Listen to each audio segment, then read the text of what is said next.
All right, here we are. We're going to start our editing in Pixlr.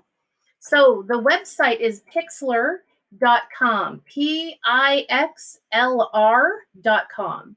And when you get to this page, we are going to choose Pixlr E, which is the advanced photo editor. So we're going to click on that. Now, the first thing we have to do is we are going to head down a little bit where it says open image in this teal rectangle. Now, I'm going to click on here. I have a computer. I don't have a Chromebook. So I automatically open things up from my files. If you were on a Chromebook, you're going to be opening up your photos straight from your drive. Now, I have my photo in my drive and on my computer.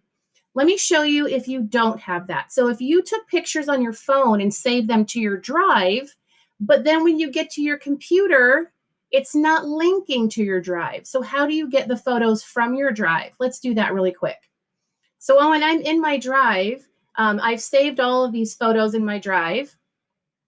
This photo, I think I'm going to try for, I'll try this one this time. Okay, so I'm going to try this photo right here with the chopsticks. So I'm going to click on it, right click, and then I'm going to download the photo. So I've now downloaded the photo and it's now living on my computer. If you're on a Chromebook, it's going to live on your Chromebook for just a few minutes. So then I'm going to head back to Pixlr and I'm going to go to open image. So now I can go to downloads on my computer. Here we go. So scroll down, downloads, and there it is. This is the one I just put in there.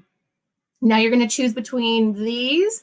I'm going to choose the web version because it's a smaller file and we're not doing anything big with these photos. So it keeps it a smaller file size. And there you go.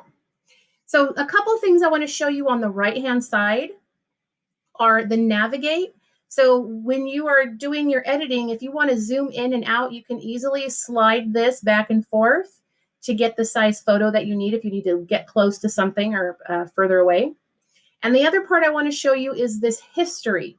So right now, the only thing we've done is open a photo. But when we start to do more editing, you're going to see them all line up underneath each other. This is a great way to go back and see what you did. Or if you've done 3 or 4 steps that you don't like, you can go back and erase all those steps that you didn't like. So this is a great place to see what you've done and go back. All right. So the first thing we're going to do is we're going to try cropping the photo into rule of thirds.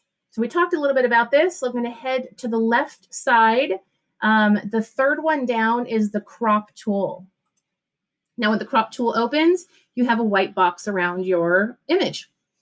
As you click, you'll notice that no matter where you click on the white edge or in the photo, you're going to see the rule of thirds grid. There it is, the big tic-tac-toe board. Remember, there's 4 intersections that we want things to land on. So I'm going to actually just make this smaller. And then I'm going to start rotating it around a little bit to see where I can get a good rule of thirds type picture. All right. So let's see. I think I'm kind of liking something like this. So I can't quite get the red guy on the grid line, but I do have the blue guy pretty close and the red guy pretty close. So the red guy I have up here on this intersection, the blue guy, the intersection's right about down there. I'm digging it. So once you like your crop, you can click apply or press enter. Then notice over here in the history, there's your crop. So now you've opened your picture and you've cropped your picture. For this assignment, you could be done with this photo because you've done one edit to this photo. I'm going to continue editing on the same photo just for time. So now let's look at how to turn the photo black and white. So we're going to head up to the toolbar on the top this time under the word adjustment. So at the top under adjustment, I'm going to click that and there's my drop-down menu. There's 3 ways to turn this photo to black and white. The first one is this thing that says auto B and W, auto black and white. So I'm going to click on it, but I'm going to show you why I don't like it. Okay.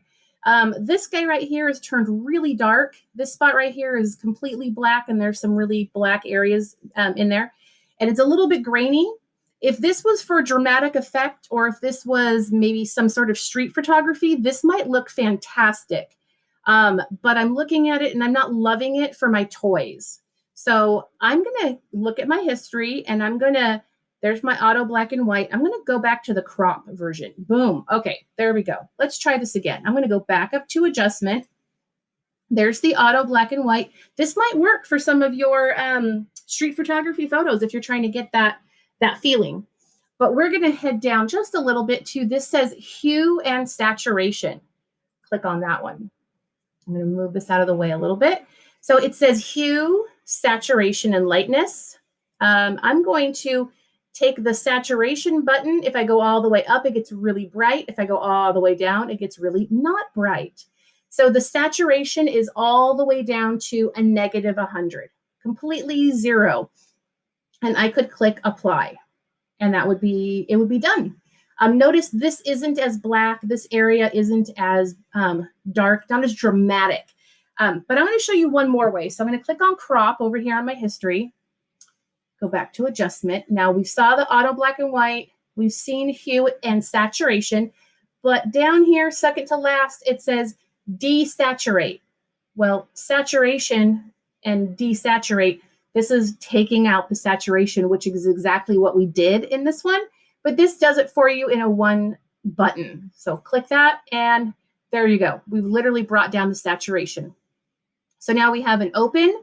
In the history, we opened the photo, we've cropped the photo, we've desaturated the photo. We have gone above and beyond at this point. I like the way it looks.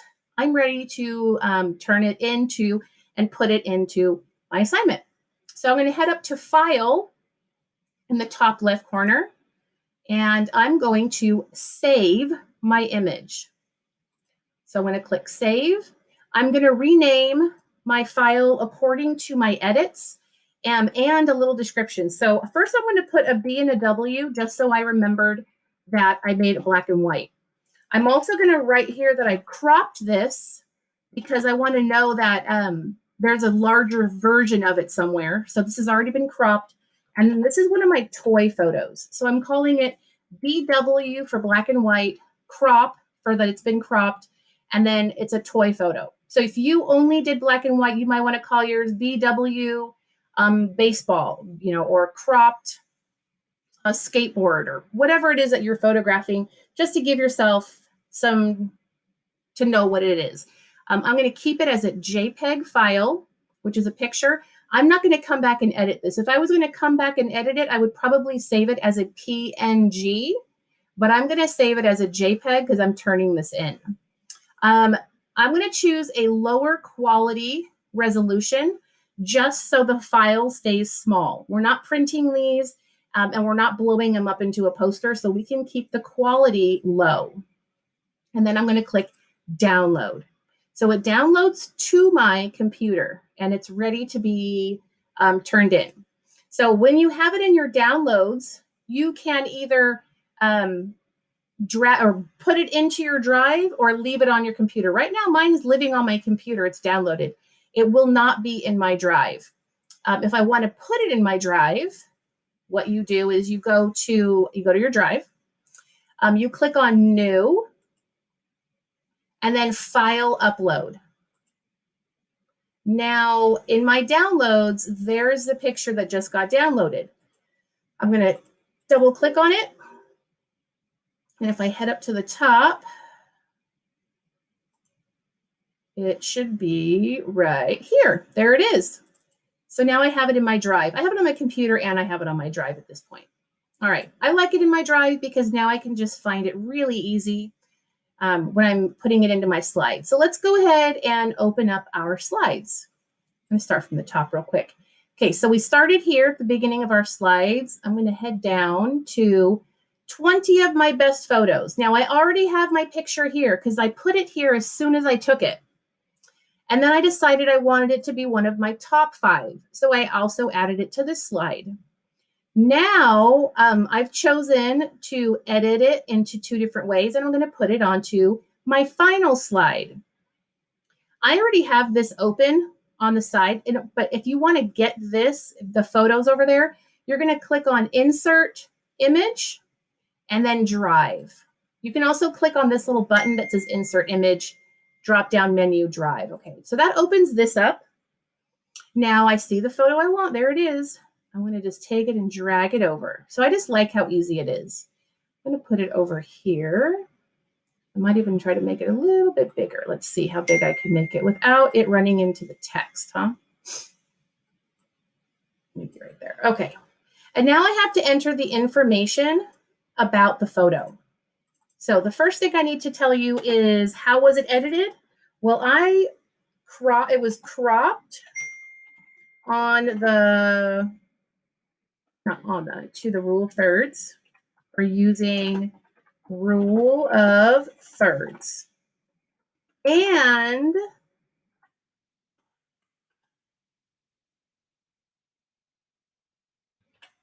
desaturated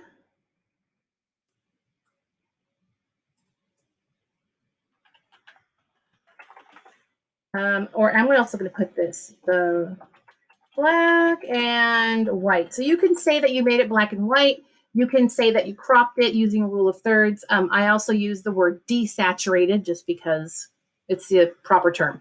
So I've cropped it using rule of thirds and it's desaturated. Now the location it was taken at my house. Super easy. The date it was taken was today. So it was March 16th, 2021. The subject of the photo is a small toy balloon dog. These are tiny balloon dogs. For my photographer notes, I'm just going to tell you how big these are, just for reference, because I'm actually picking up the second one with a set of chopsticks. That's how tiny these are. So these toys are 2 inches tall. Okay, so that's just like for a nice reference. So when you're looking at the photo, you're like, what is this? What's happening? These are chopsticks. These are really tiny. All right, you can size this around. This is actually even kind of big. I mean, I made it like that so we could see it, but I'm actually not liking it. So this is all the stuff that you can do to yours according to how you want it to look. I'm making that a little bit smaller. It was a little bit too big. I'm going to grow my picture here a little bit. And I like the way it looks. So this is photo number 1. I now have the rest of my 4 photos. My photos, I should have 5 of them here. You should be able to take your 5 photos from here, each one individually. So start with this one like I did, edit this one, and then bring it into the slides. Then you're going to do it for the second photo, bring it into Pixlr, and then add it to this slide. So here's photo 2. There's photo 3, photo 4, and photo 5. So you're doing this 5 times, 5 slides. Now remember, you only have to edit it one way. This one I use both, but you don't have to use both. So in order for this assignment to be complete, you should have a list here from the very beginning. You should have 20 photos here, just tiny little photos. You should have 5 of those photos again here, because these were your 5 choices. And then you should have these 5 pictures will be in these 5 slides edited. Okay. And that is it. Please ask if you have questions. We still have a few more days together. Ask questions while we're together. It makes everything a lot easier. I'm here to help you. All right. Ask questions. Have a good time with this assignment.